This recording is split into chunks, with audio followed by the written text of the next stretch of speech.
The home loan holiday is officially over, with banks reintroducing credit penalties on loans deferred during the height of the pandemic.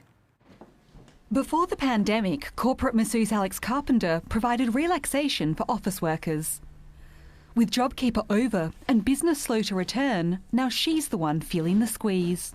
I'm very anxious all the time, like I'm always thinking, have I got enough work? How can I get some more work? And the financial hits keep coming, with home loan deferrals now drying up. From today, the credit amnesty is over. If you miss a repayment from this point on and you're not on a hardship agreement with your bank, you could see your credit score negatively impacted. At the program's peak in May last year, 1/10 of loans had been temporarily deferred. By the end of February this year, less than 1% were still on ice. For the remaining few, banks can still help you if you call and ask for help.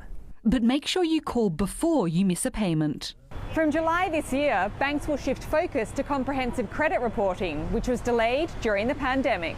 That means all of your borrowing and payments behaviour, both good and bad, will be considered by credit reporting agencies. If you miss a repayment, it could end up on your credit file, but the more that you meet your repayments, it will help improve your credit file.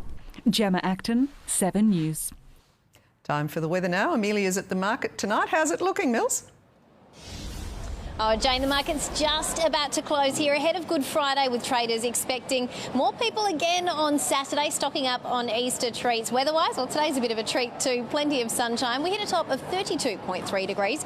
Right now, it's 29 in the city, still warm. Statewide, temperatures were generally around or above average for this time of year, ranging from 35 at Nullarbor to 23.8 at Neptune Island after a dry day. We've got a high-pressure system over Victoria to thank for that. It'll head east, making room for a low pressure trough to deliver a slight change by Sunday. Now, as that trough approaches, expect temperatures to rise a fraction, and that's expected to bump up the fire danger in some parts. At this stage, the lower southeast will likely see total fire bans on Saturday. Interstate tomorrow, a sunny day in Melbourne, up to 29, 26 in Sydney and in Brisbane, where a shower's possible. Back home, we've got another dry day ahead tomorrow. 33 is the top for Coober Pedy, Roxby Downs, Moomba and Murray, up to 35 in Port Augusta and Murray Bridge. 31 for Port Lincoln and Victor Harbour, up to 32 in Kadina. 30 is the top for Kingscote. 33 for Whyalla, Clare, Newry-Utpa, Renmark and even Mount Gambier. In the city, down to 18 degrees overnight, then more sunshine's on the way. 33 is the top for Good Friday. On metro waters, southeast to nor'easterlies below 10 knots, tending north to nor'westerly later, south to sou'westerly in the afternoon with seas below half a metre. And to fishing, 6 months after being damaged by a ferry, the Cape Jarvis jetty reopened to the public today, just in time for the long weekend. Looking ahead, 32 is the top for Saturday. Dry Sunday for the Easter egg hunt, then up to 28, 26 Easter Monday, and we'll hold on to those dry conditions next week. Now, before I go, let's take a look at tonight's ray of sunshine. There have been some interesting announcements today on April 1st. SA Police have declared a new highly specialised dog squad where sausage dogs are deployed to sniff out narrow and hard-to-reach spaces where traditionally used German Shepherds are too big to fit. We're also going to be able to attach them to drones, which is, that's really a game changer for us. They're going to be able to be tactically deployed from that, drop down into people's yards and things like that. We're really excited about it and we think it's going to be an absolute game changer.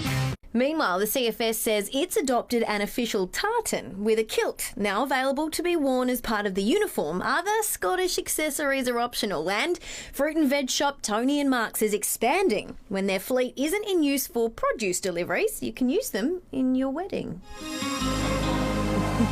Now, Jane, apparently they can fit 4 inside 3 in the tray, so certainly a very practical way to get the bridal party to the wedding, and interesting timing for that announcement too, don't you think? I think so, and I love the ducks and getting into tight spots. Well, that's all the news for now. Let's go straight to the Collingwood-Brisbane clash at Marvel Stadium. From all of us here in the 7 Newsroom, good night.